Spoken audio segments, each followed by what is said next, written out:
Let's move on to the third big focus area as we mark out 5 priorities for the government from here on. The government that's now ready and settling in with a new cabinet with 43 people who took the oath yesterday to become a minister in Modi's cabinet. Now, I'm going to talk about railways because this was an interesting one when the news came about yesterday. The choice of the person who's been put at the helm of the railways ministry is quite interesting. First, let's look at what is it that you and me as citizens and the government itself would look at as key priorities for the railways ministry. Firstly, it's still struggling with revenue generation. And Indian Railways has had this problem now for decades where it's not able to make enough money as much as it spends on transporting millions of people every single year. Secondly, safety. Now, while infrastructure upgradation is happening, but safety and safe travel is still a big issue. In COVID times, it becomes even more, but even outside of that, safety from the point of view of the railway crossings to ensure that there are fewer accidents, that part still needs to be addressed. Hygiene and punctuality of the trains, that also has to be addressed. Historically, we've seen often this post becomes like a political appointment.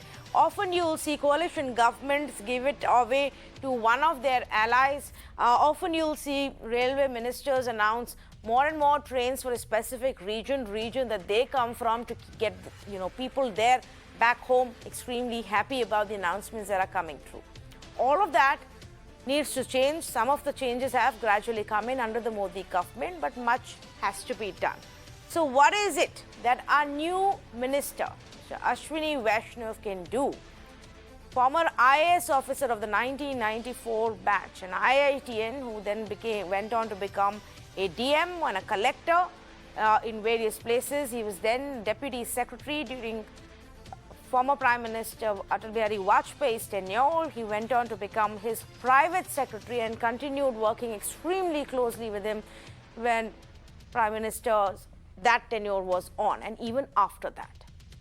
He went on to pursue his MBA from Wharton University in the United States. He was a Rajya Sabha MP for BJP from the state of Odisha before and now of course he's been picked up to be the railways minister. So what do we expect from him and what should his key focus be? Dr. Kagalkar continues to stay with us. Prempal Sharma, former executive director for the Railway Board. Anand Mishra, political editor and chief of Bureau for Deccan Herald, joins us this evening as well. Let me start off with Prempal Sharma and ask him what should be Mr. Vaishnav's priority in revamping railways. Thank you. In my opinion, this is the best choice for Railway Ministry, Mr. Vaishnav.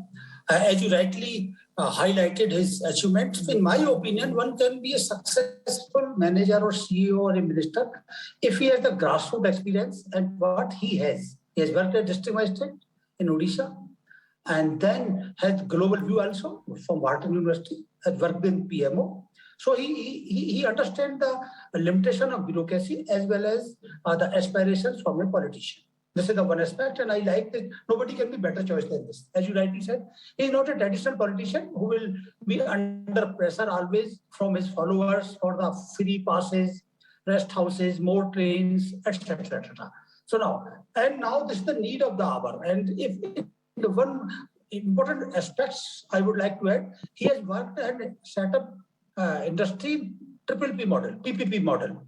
So this is the need for of the railways, because for the last 10 years, not only this regime, but even before that, we have already entered in PPP model in various aspects.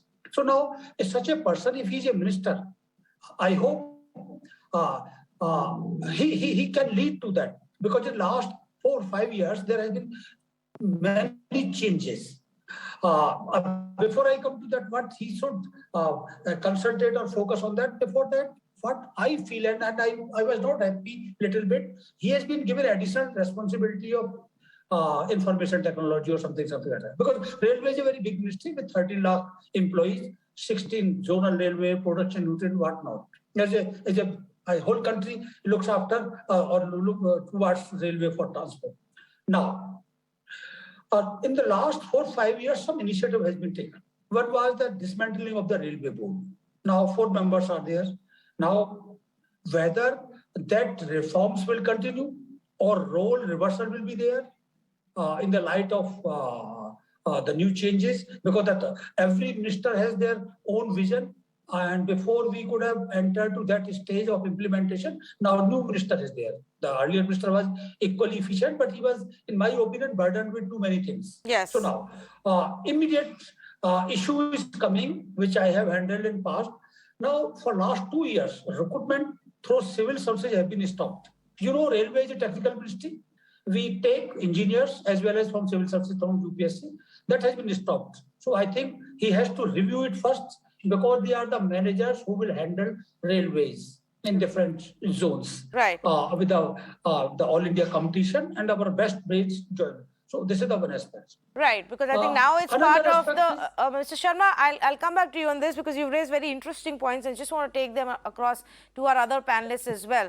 Although even the previous railways minister had multiple portfolios, like you said, and he was perhaps overburdened with those portfolios, the new man in charge has 2 very critical portfolios, railways and IT. But if I can just go across to Mr. Anand Mishra first. Mr. Mishra, do you see this?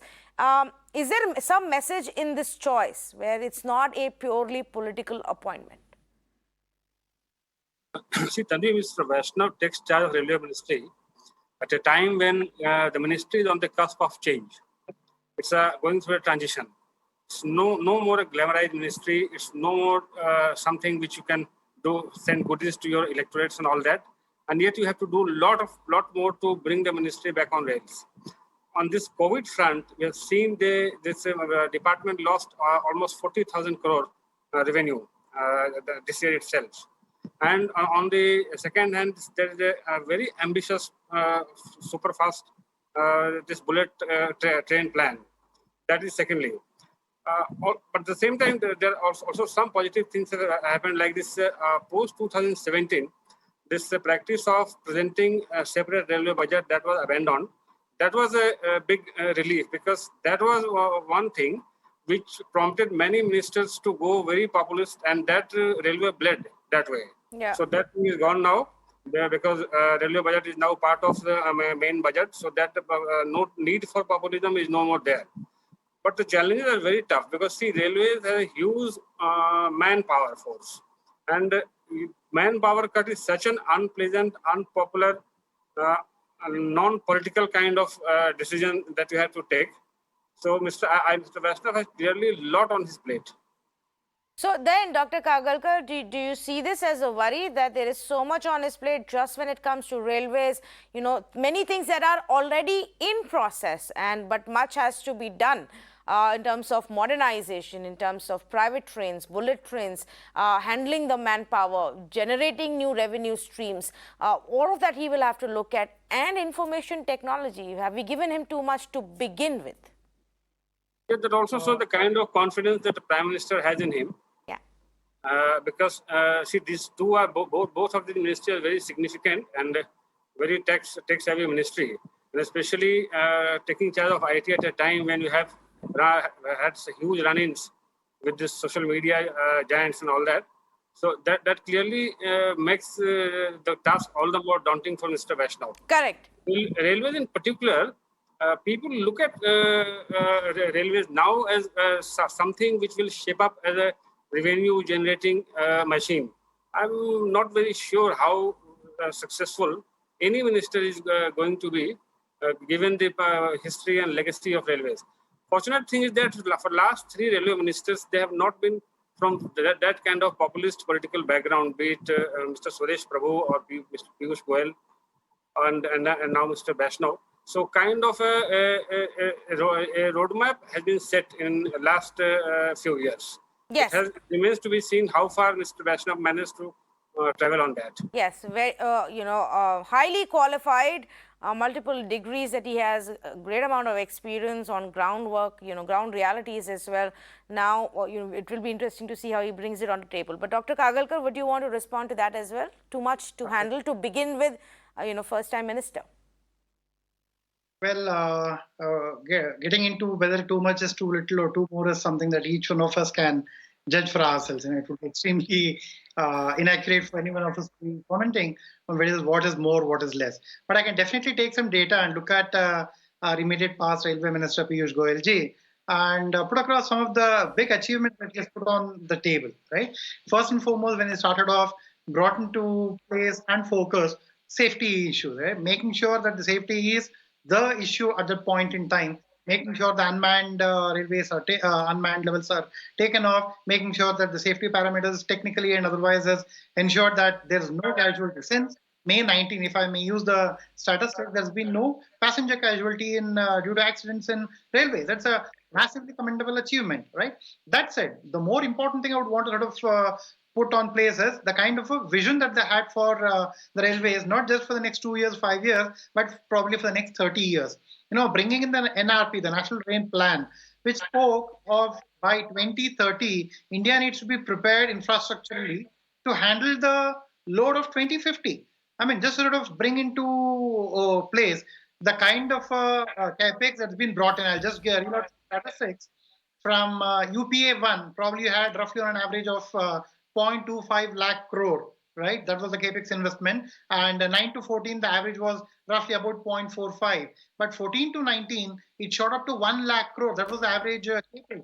And in 1920, you had close to about 1.4 and then 1.55. And this, the budgeted expense capex is about 2 lakh crore plus. All that it points out to one thing, that we are looking at railways not just about a populist measure. Undoubtedly, yes, we do not want this to be a populist bleeding on the government as such, but something that can really transform the economy by bringing in connectivity among the masses, make sure that the transportation is not only affordable and convenient, but highly pleasurable. And if you're looking at an economic aspect, how do you sort of make money out of railways?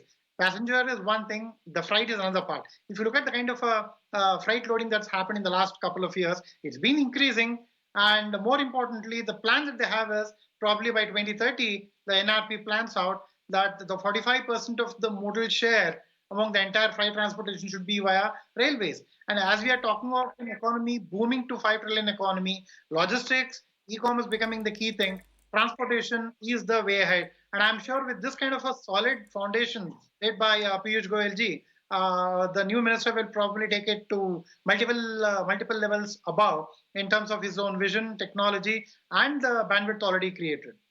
Okay, so let's talk about one specific aspect. We already addressed the issue of manpower and how that itself is a big challenge with such a big scale of operations there. But Mr. Prempal Sharma, what about the vision that has been put in place for private trains, for bullet trains? For somebody who's new into the system, is that going to be a challenge to work around and implement and meet the deadlines? No, I think for any organization, there is no new problem. The organizational structure is well built. I would like to add, in last 10 years, there have been too many committees, from Rakesh Mohan committee to Sridharan committee to Kakotkar committee on safety, everything. All reports are there. Now, I think no minister has found time to some extent to implement it. Now, you have to take in confidence the bureaucracy. Somehow, that lethargy of bureaucracy has to be broken by somebody. And I think he will be able to do that because he knows all the trick and he has been a very successful manager, whether DM or anything. So this is the one aspect. Things are already there. And he knows that and Railway Ministry is a technical ministry. And this minister is a technically competent from IIT and with the management skills. So I think a combination of these two will work. Third, now the government is now in a different mood of for better management system. So targets are already clear. All these problems which have already started, whether it's a bullet train, technological introduction, PPP model, there has to be carry on further. And I'm hopeful he will be able to do this. That is my opinion. Okay, Mr. Anand Mishra, would you like to weigh in on this? You know, one part is the conventional running, the other is some of these newer projects and projects like bullet trains that have also become huge political issues would be a challenge for anybody to, go ahead and implement. Bullet trains and all that, I mean, they are good for taking railways into, generation next kind of transport. But I believe that the solution to railway problems lie in focusing on freight. So actually, even on this dedicated freight corridor, we were quite late. We started planning in 2004, started acting on it in 2009. So we have already been very late on that. But that is the area where we have a resolution to railways problems. Because see, if I look at as a passenger, I find the fare of railways AC first class more expensive than a flight to my hometown. So why should I be spending whole night in a train to travel to my hometown by paying more for lesser comfort and spending more time? So that is one side of the problem. Secondly, if you see the passenger train movement in small cities, ticketless traveling is a big menace, and it is not at all financially viable. But since railway has never been an out-and-out profit-oriented venture, there was an element of social service attached to it from the very beginning, and I don't see it's going away anytime in future also. That will remain a part of it. But for revenue generation, the greater focus has to be on freight, because on freight there is not much of a challenge, especially domestically, because flights are not engaged so much into freight activities. Still, railways is the prime source of carrying goods from one place to another. Yes, goods from one place to the other, and I think all of us were reminded of how crucial that network is when the conversation began about transporting the oxygen tankers from one part of the country where there were large number of them lying to the parts of the country that needed them on an immediate basis, and the aerial route wasn't really an option, and railways had to pitch in there. But this is a very important aspect, and like many say that it's difficult to imagine railways bringing in more money. Dr. Kagalkar, is there a thought process there of how to go about it? You can't increase the price for people too much beyond a certain point. Already, you are being compared to the air tariffs. Yeah, exactly. I mean, I would want to take a quick broader perspective and answer this in the next 1 minute. Prime Minister Modi has been repeatedly wanting to take up challenges that are real big elephants in the room. Be it ensuring that 40 crore people get their bank accounts, thereby make sure that all the benefits subsidies go through via DBT. And that's a massive game changer if you were to look at it. Or bring about electricity to 18,000 villages that never had. Piyush himself did it. Or probably ensure that 8 crore households which never had gas cylinder got it.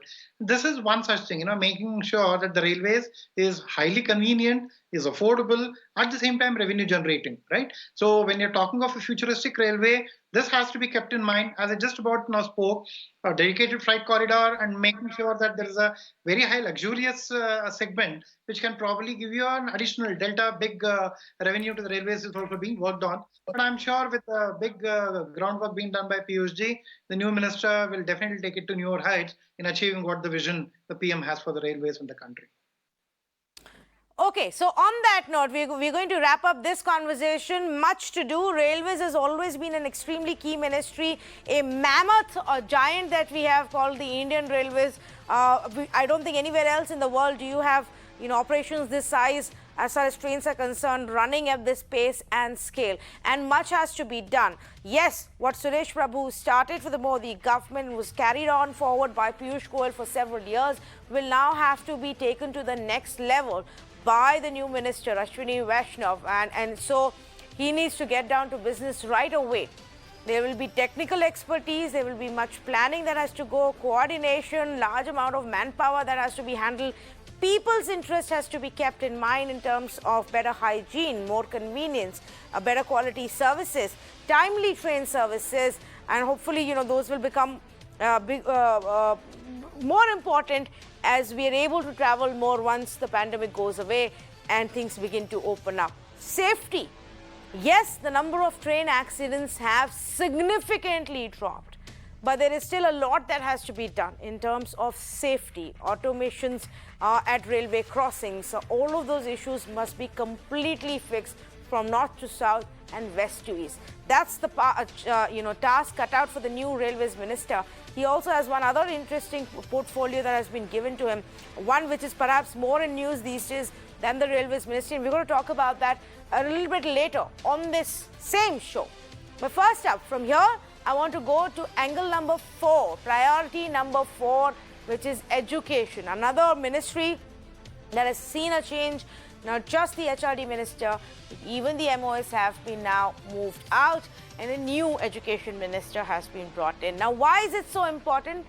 Just like health, education is one other topic which becomes very, very crucial, which has much to be done in times of a pandemic. It's been badly hit. Schools, colleges, competitive exams, entrance exams of all kinds. The academic calendar for any educational institution has been badly hit. All your plans for upgradation of schools, building better schools, making education more accessible, all of it has been badly hit because of a pandemic. And this is going to take a while. It will also, in some ways, impact the implementation of the new education policy, the NEP that has been announced, that has laid out the vision for what should happen in the coming years. So that's one of the key priorities and challenges. Reopening schools amid pandemic. How do you go about it when the students and the children themselves haven't been vaccinated, perhaps won't get vaccinated for many, many months right now? Education in rural India, especially without the access to the kind of technology that you need. Recent research surveys will tell you that even as of 2019, very few schools had access to good technology. Are we expecting the students who studied here to have that back at home? Obviously not. And they have now been in that situation with schools shut for 1.5 years. Are we even thinking of the alternates and implementing them on the ground? The admission procedure for colleges amidst COVID, and obviously the larger system of holding exams or doing away with board exams and other exams. What should be done? Now, these are the key issues, and the previous education minister was mired in several controversies. He also had his own health reasons because of which it was decided that somebody else must be brought in. And let's talk about what happens next. What are the challenges and how do we go about fixing them? Charu Pragya of the BJP joins me. Dr. B. Singh, CBSE counsellor and qualified trainer. Dr. Sanjeev Rai, educationist, also joining me this evening. If I can first up go across to Dr. Singh. Dr. Singh, to your mind, what should be the first 2 priorities for the new education ministry? See, first priority will be declaring NCF as early as possible. We are very anxiously waiting. We were expecting in October, November that NCF, because there are a number of NCF this time, National Curriculum Framework, at all levels, starting from elementary level to teacher education level. So that is the first priority we expect, right? Second, reopening of schools, guidelines, and how to make balance between offline, online education. So these may be 2 priorities. Yes, the bridge between the offline and online education, I think, will be an important one to address right away. And I think what we've also learned in the last 1.5 years is that one can't assume that after one wave is gone, things will be back to normal. That this academic calendar year, we will be able to hold school in certain circumstances, or colleges can reopen, or even entrance exams can take place in normal fashion. So, Dr. Sanjeev Rai, there is much to be done immediately for education, let alone the long-term vision. But immediately, we need to have backup plans for all kinds of scenarios. Yes, thank you, Tanvi. First, we need a vision paper stating the education in times of pandemic. Because if you see the national education policy, which was announced last year, even, it didn't mention much about the education in emergency. So first, the government should come up with a vision paper that how they are going to move ahead during this pandemic. First thing. The second thing is the challenges of resources. while announcing the NEP 2020, it was also said that 6% of GDP will be allocated to education. The finance minister also stated last year that 100 new Sainik schools will be opened. I think we should not isolate the issues. We should see as a basket that when we are talking about NEP, we should also talk about the resources. We should also talk about the commitment which has been given by the this government. Framework is not lacking. The country already has many frameworks to work. Right to education is one among them. Right to education 2009 ensures the right to education for every child of 6 to 14 years. But as you rightly mentioned, that the children, especially in the rural areas and in the urban peripheries, they are not connected with the online school education. Out of 32 crore, rough estimate of 32 crore children, only 4 crores are having access to online education. And it's not only having connectivity through mobile, you also need the purchasing power to purchase data. And you remember last year when the Eswarya Reddy, one student of LSR, did like committed suicide because of this frustration, cannot purchase the data 7 hours, 8 hours required to attend the university classes.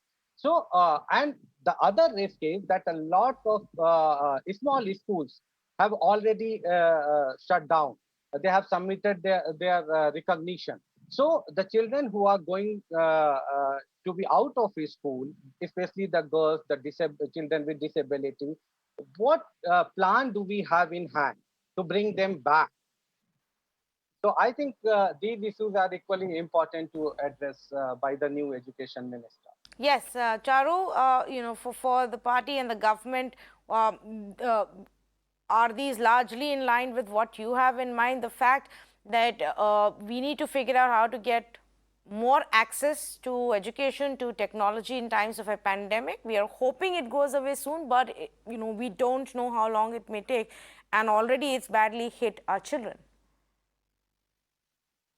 And we are absolutely right. And the pandemic has made us revise the way we look at traditional education in our country.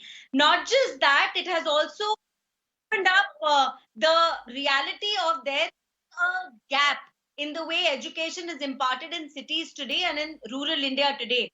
Because in rural India, even if a family has one, they might have 2 or 3 children, and it becomes very difficult and complex to juggle that. Also, the disparity between how education is being treated in this lockdown for boys versus that of girls. And all these things will become a key focus for our education ministry in the times to come. Our government has been completely dedicated and devoted to ensuring the nation runs as smoothly as possible. Even in the worst of the crisis, we are keeping our options, I should say, open to better ideas, how we can update our technology, how we can update our education system. So while we focus on the new education policy, we're also going to be focused on a newer way of imparting education, which spans everyone, rural to urban to all across genders. Now, when you say new ways of imparting education, what does that mean? Because see, we have noticed that whether it be school education or college education, it has moved online, and schools are still not open. And when schools open, it is going to be in accordance with what MHA and the Ministry of Health recommends. And there seems to be some time for that, honestly, Tanvi, because I'm a mother of a nearly 13-year-old, and every time there is discussion about schools being open, there is a fresh wave of COVID which comes in. Parents are fearful. This is the situation in our cities, and it's the ground reality. So while we say that education is critical at a time like this, it is even more critical to impart it in a healthy manner, to impart it in a way where children sitting at home can get access to their teachers, get access to teaching methods, and this balance is going to be struck in the times to come. Yes, in fact, and I want to take this across back to Dr. Sanjeev Rai and then to Mr. Singh. We were reading this report that recently came out, a survey on all things education, and a part of it spoke about access and access to technology that even the schools have, and barely 1/5 of the schools actually had something that meets our requirements and what we desire. To say now that all of the students in these schools at home obviously would not have that level of access which is required, technology, internet, like you mentioned. It's been a year and a half. Have we managed to move at all on this, or are we literally still going to be starting from scratch, Dr. Sanjeev Rai? I think if you use the inequality lens in education, we already have different systems for different strata of the society, and that's what going. I think the pandemic is going to strengthen that. The people who can afford the technology, the people who have the purchasing power and better equipped, they shifted online school education. I think. After March 2020.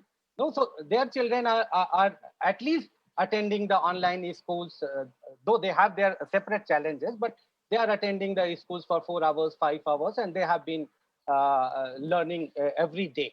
But on the other side, if you see the children who don't have the access to technology, what they are doing, these are the ad hoc mechanism that okay, TV se pad lega, YouTube se pad lega. You know, these options are not sustainable.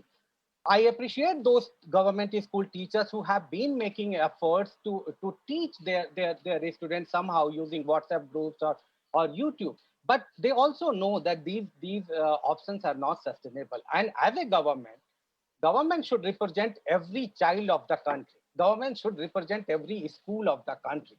And government's own data said that more than 5 crore children in Uttar Pradesh, they don't have access to technology. Closer to 2 crore children in Bihar, they don't have access to schools. In Orissa, only 16% schools have the computer and only 2% schools have the internet connectivity. So I think government should use the mirror and window both.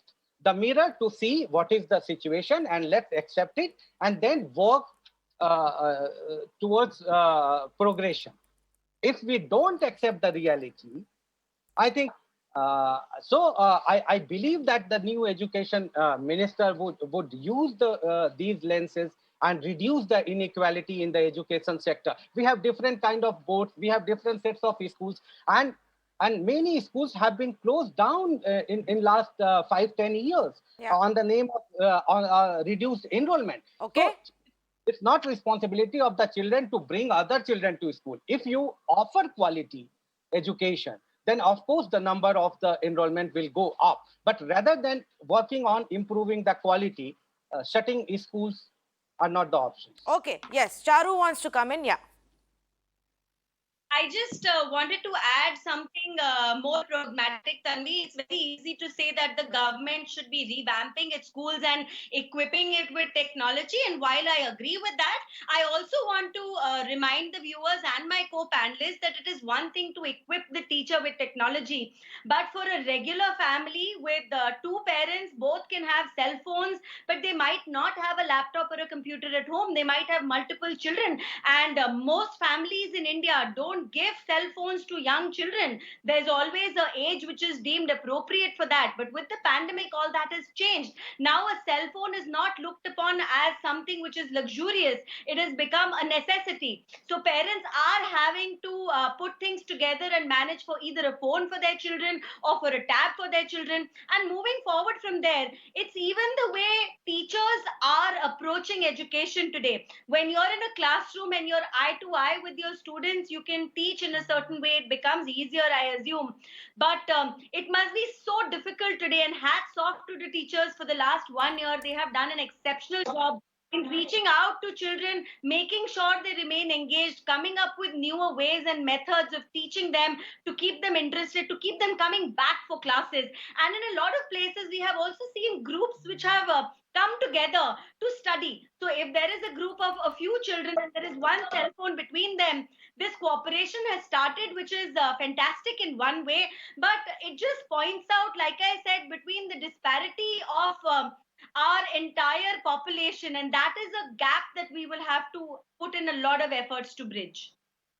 To clarify one thing, I'm not in favor of technology replacing the school education.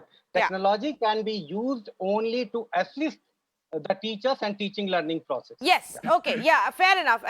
But the point that Charu Pragya was also making, I think, is also a larger point. So many families today who, even if they get together and pool together money to get one tech device, it won't be enough, because you will have more than one child and everybody will need one device for themselves to be doing their work.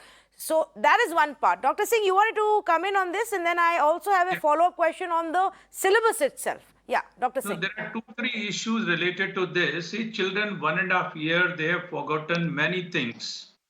They need proper health card, which is to be updated quarterly.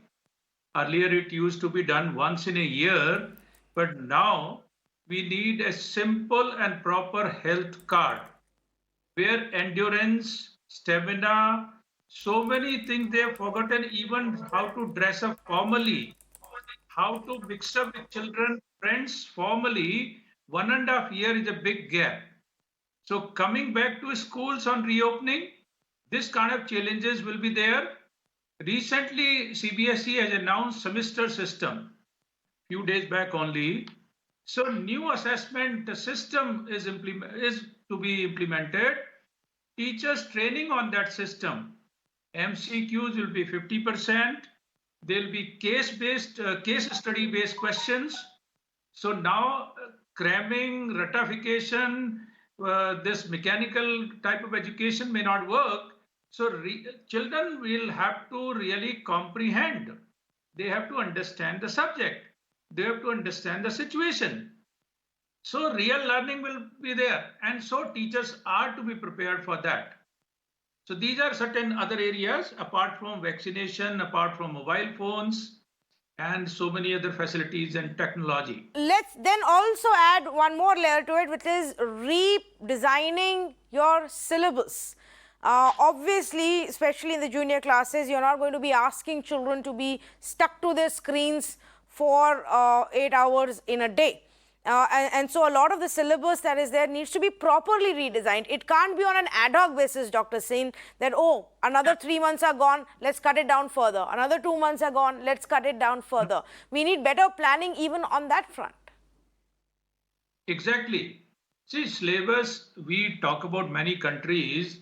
Life skills we had been talking from so many years.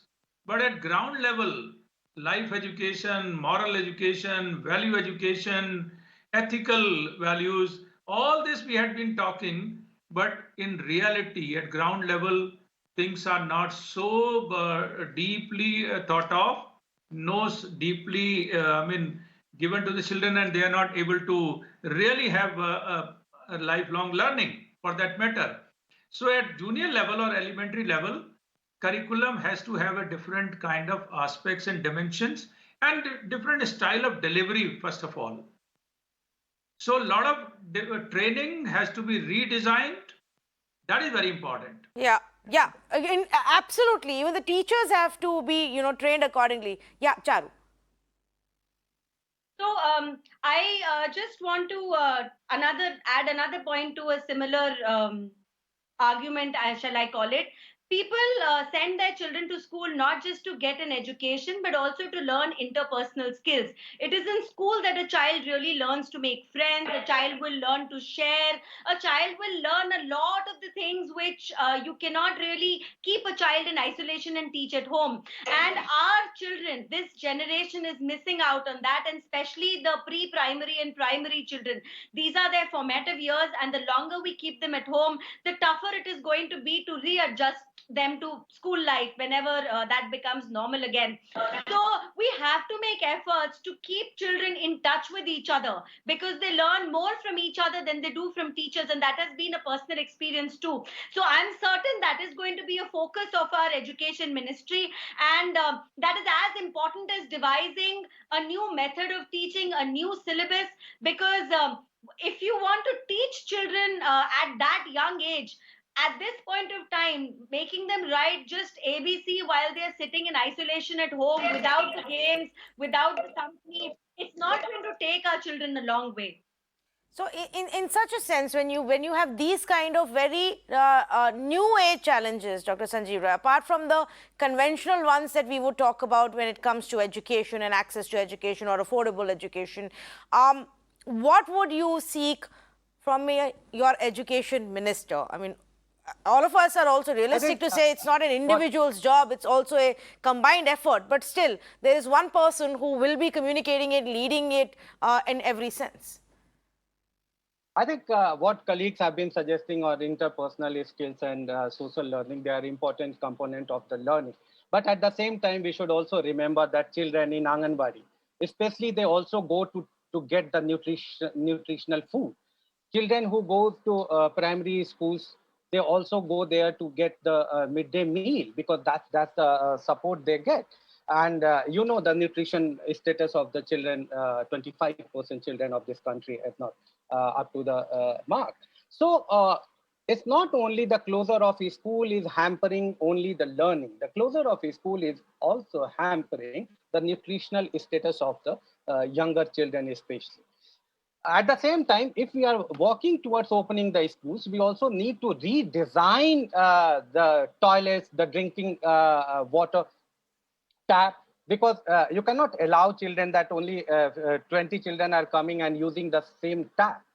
So either you need to change the technology where by using the leg and you can get the water. Similarly, the toilet, it's not that the same door is being touched by every child. So if we are working towards opening the schools, we also need to think on these measures along with the sanitizer, mask, and keeping the social distance. But the major challenge is also that how can we utilize this pandemic as a learning from school to university level? Because if you see the history of pandemic, I think we have very little reference of a history of pandemic in our curriculum.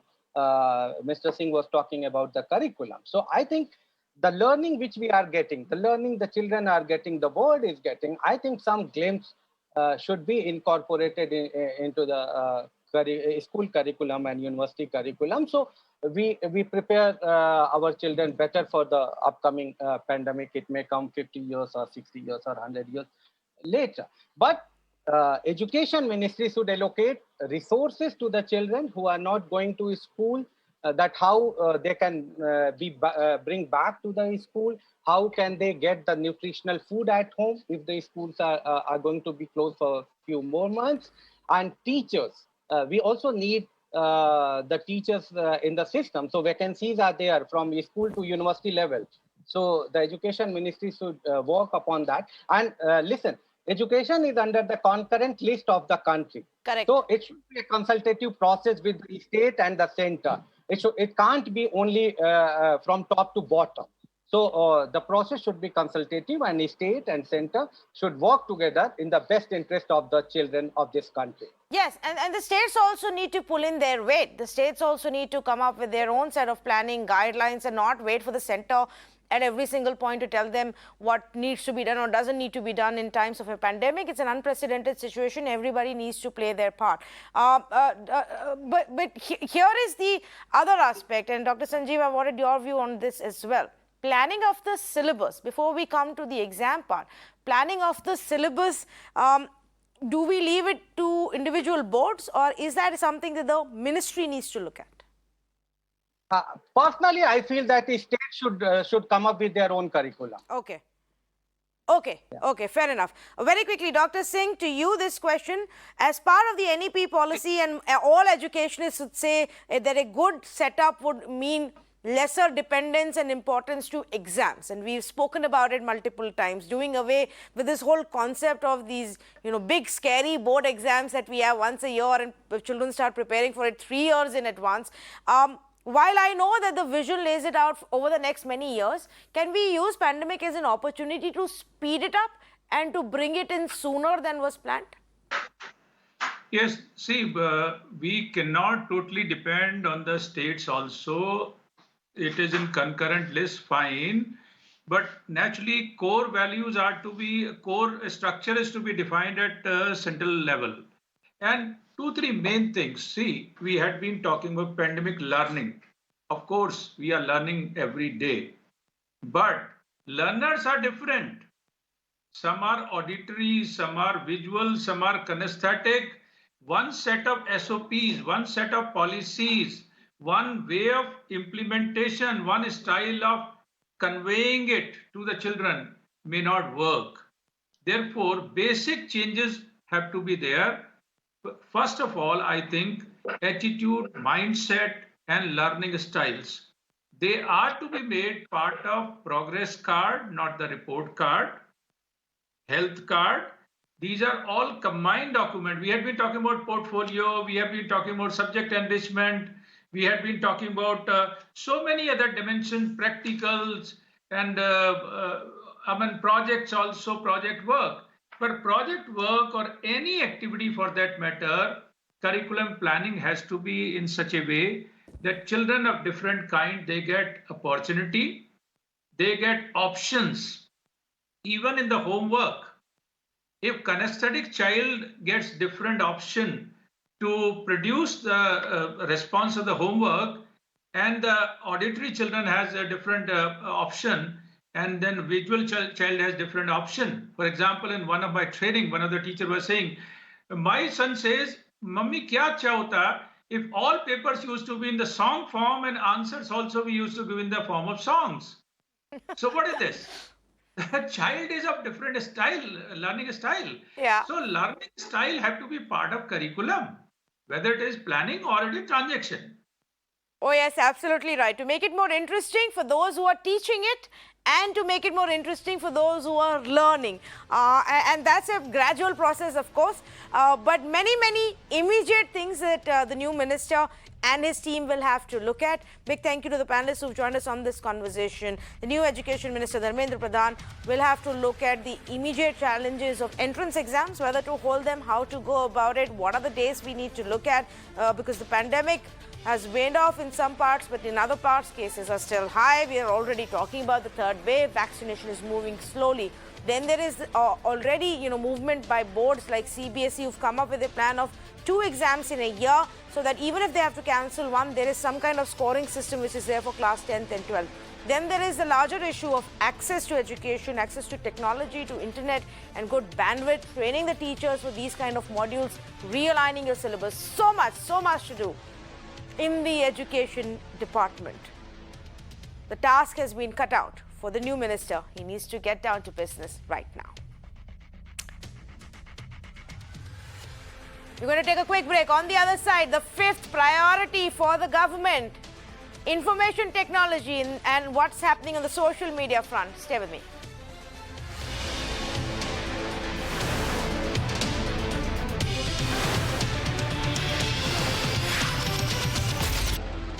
What are the 5 key priorities? We started off with health and then economy. We also spoke about railways. We spoke about education. And now we're going to talk about one of the most talked about issues and aspects of governance, and something that's related to your and my life directly, which is social media and the information technology ministry, where also there has been a change.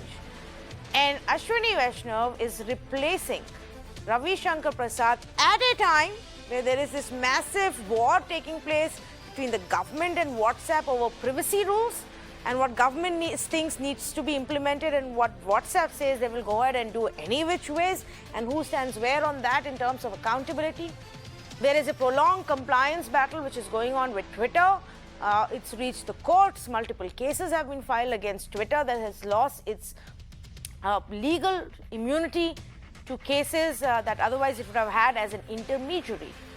There is also much to be debated about social media free speech. What can I say? What can I not say? Who will regulate what I say? Will it be the government? Will it be the social media giants? There is a bigger issue of all the abuses, all the threats, the violence, child porn, sexual abusive content which is available online, which needs to be cracked down upon. So much to do, and in the middle of all of the controversies that we've seen, a big change. Charul Pragya of the BJP continues to stay with me. Dr. Pawan Dugal, cyber law expert with me, and Divit Joshi, independent lawyer and researcher, joining us as well. Dr. Dugal, not really, many would say, not really a post or a job that one would want at this point of time. So many controversies going on in a constant battle with Twitter, back and forth taking place every day. There's also then WhatsApp that's come in. It does make it a big challenge for the new minister, Dr. Dugal. I completely agree that the new minister has got immense number of challenges waiting for him. The first and the biggest challenge is how to deal with this entire controversy pertaining to the social media and its regulation, and given the distinctive new battle of big tech versus sovereign government that we are beginning to see. Number two, a bigger issue will be how quickly will the new IT minister be able to reprioritize the existing priorities. First and foremost, the lip service to cyber security that's been happening for so long needs to be now given a go by.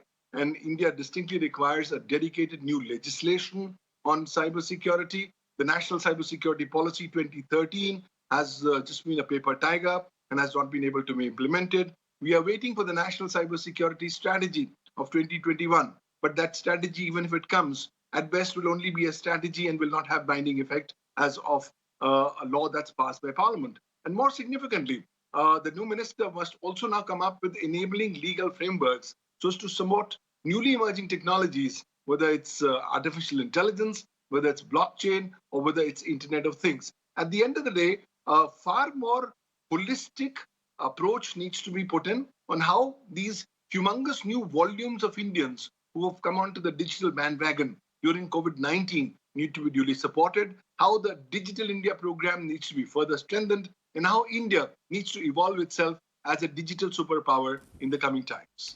Yes, absolutely. So there's so much that has to be done, is already in process, Divij, but I'm also very curious to see how is the legal side and the tech side really viewing this change that has been brought about. Now, some would say, it's just a routine change in leaders going out, new leaders being trained, given new responsibilities. Other would say maybe there is a message in it for the tech industry. Well, I can't really speculate on, why this particular cabinet reshuffle happened or why the new minister was chosen. But I do agree that there are interesting challenges that lie ahead. I believe that in the last few weeks, things had gotten fairly antagonistic, particularly between Twitter and the government. And I think that's definitely something that I'm sure everybody wants to see resolved in a way which kind of is right suspecting. And I agree completely with what Mr. Dugal said as well, in terms of the challenges that lie ahead, the kind of multiple areas of governance that really need to be looked at. I think with potentially the personal data protection bill coming up, some other data governance related policies that need to be coordinated at the ministerial level. There's a kind of a lot on the plate that needs to be taken up. What would you think is the priority? I mean, obviously, there are some longer term issues also, such as data protection and privacy and the draft code that we are expecting. But would the face off with Twitter and others be perhaps the thing to immediately resolve? See, there isn't so much. I mean, when you say resolve, see, what's been happening is a bunch of political pressure that's been put at the ministerial level and at kind of the level of government agencies against Twitter specifically, and with a very particular context, right? As such, the minister or the ministry doesn't really have a role in enforcing the provisions of the law itself. The law is what the law says. Courts have the power to enforce it, and the minister has basically been making these kind of notifications or these statements against Twitter, which don't exactly have a legal effect. What is interesting to note is kind of to see how that dynamic might change, right? As a lawyer, if I'm speaking, I would also point out that most of the other intermediaries that are covered under the rules also have not complied with the rules, right? So you have to be aware of why this context exists and why the government is specifically putting pressure on Twitter. And it's because of the kind of history with the farmer protests. It's because of the kind of history with that manipulated media tax that has come up, and because Twitter essentially has not been towing the government line so far. Right. So let me ask this question to Charu Pragya as well, Charu, because crucial times, so much at play on the policy front, on regulation front, conversations and interactions with the giants. Why was there a need to change the leadership of this department? And the IT is actually a field that evolves very fast. It evolves faster than we can catch up. But here the ministers may have been changed, the intention has not changed. And the intention of Bharatiya Janata Party ministers, government has always been national interest, just that and nothing else. But when you talk about the challenges in IT, it is actually much wider than what is happening on the social media front. It is actually deeper than data penetration, privacy, the new IT rules. It is also about bridging the digital gap, which has now become visible in our country. So our Prime Minister has launched PM Vani, which is an initiative which is aimed to make internet accessible and cheap across the country. It's actually one step closer towards having public Wi-Fi across the country. But that being said, of course, the issue of the entire Twitter controversy, if I can call it that, continues. But now Twitter has fallen in line. Now Twitter is going to eat humble pie because the appointments have started happening. They want to go to the courts against the government of India. Well, they're most welcome to. But the High Court today has said that the central government is free to take action against Twitter, do whatever it sees fit. And that's what's going to happen. Our government is in control of the situation. And then, like I said, when you talk of IT, it actually talks about a lot of slots and not just this war of sorts that's going on with some of the tech giants. So we have to focus on getting internet to everybody. We have to focus on our own data protection. We have to also focus on our internal security place, and it's being used more and more frequently for darker things in society. And of course, the IT rules have to be complied with. We have seen that today Twitter has made these interim appointments. The final appointments will be made very soon. And I am very certain that our new minister, Ashwini ji, at the helm is going to take things head on and ensure good governance, ensure safe governance, and keep Indians and India a priority at all times. Okay, like we've discussed, and there are many challenges to this portfolio and to what has to be done, Dr. Pawan Duggal, the choice of the minister. Obviously, the previous minister was a lawyer himself and qualified like that, but this one is also somebody who studied in IIT and Wharton, an entrepreneur himself. He also has a good understanding of how administration works in our own country. Is that also something that will help, and then thereby could have been a conscious decision that easier to then interact with some of these big giants? Well, the new minister brings across with his own distinctive new perspectives and horizon onto the table.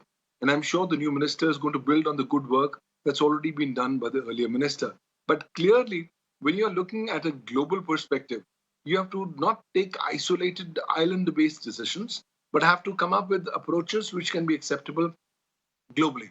So one of the key priorities for the new minister will also be to potentially placate the foreign business companies and business associates to say that, look, India is not going the China way. Well, India is not China because India has a living constitution.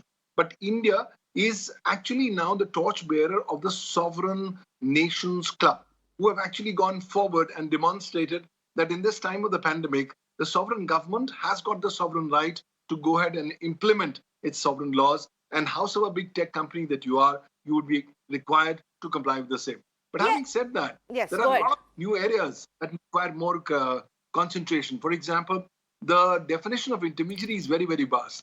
And while the IT rules have come up with some due diligence for big data intermediaries and significant social media intermediaries, there is still a humongous volume of due diligence that's required to be prescribed by the government for different stakeholders who are intermediaries in different sectors, whether it's critical information infrastructure, whether it's banking, finance, or whether it's other sectors per se. That'll be one. And more significantly, I think as we go forward, somewhere down the line, this very vulnerable Indian population that's come up onto the digital bandwagon during COVID-19 and the national lockdowns is completely becoming victims to all kinds of cyber crimes in this golden age of cybercrime.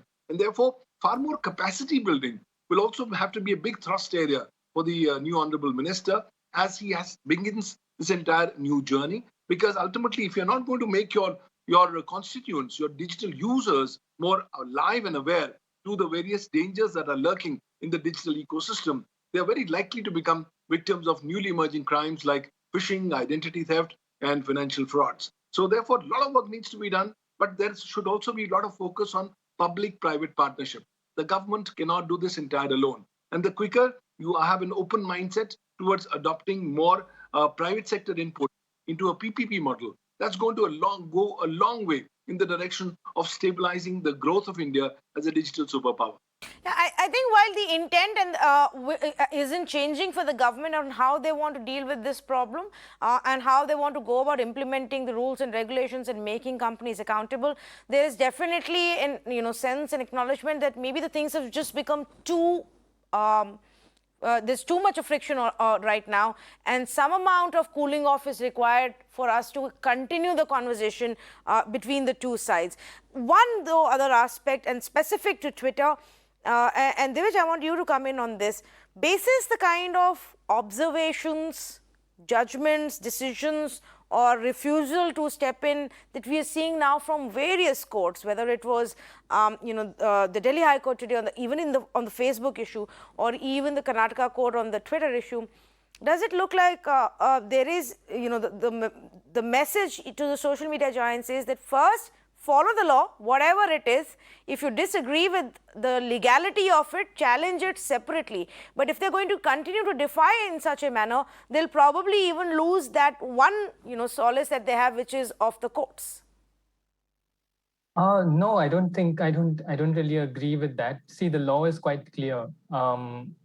If you're following the provisions of the rules, then you get afforded a particular kind of safe harbor. What that implies in terms is it depends from according to the particular piece of content, according to the context of how the particular intermediary has dealt with that piece of content. So there's no one answer to that. The courts will always look at, firstly, was there compliance with the rules? Clearly, in this case, Twitter, if it hasn't applied, if it hasn't kind of appointed a grievance officer, then there is no compliance. The next question is, if there's no compliance, what was Twitter's actual role in facilitating a particular piece of content or speech that might be illegal? Now, that's a whole other, case-specific, fact-specific, law-specific inquiry that needs to be done by the courts. And the courts will enter into that in each case. And that is kind of like the point of a safe harbor provision, right? That now you'll see that Twitter will actually have to fight its battles in court. That it cannot simply wave the 79 flag or say that quash this FIR, I have section 79 on my side. But that doesn't mean that Twitter is going to be liable. In fact, it's very rare to actually find cases of liability where there's simply a platform that's enabling communication between two third parties. So, and there's very little actual kind of like jurisprudence on which you can build a clear pathway for liability for Twitter. Some of these might include, and I know that kind of child sexual abuse material is a big topic that we should be focusing on. And I think obscenity and child sexual abuse images are some of the areas of law that have seen kind of stricter standards for liability being applied by the courts, something that social media companies might want to watch out for.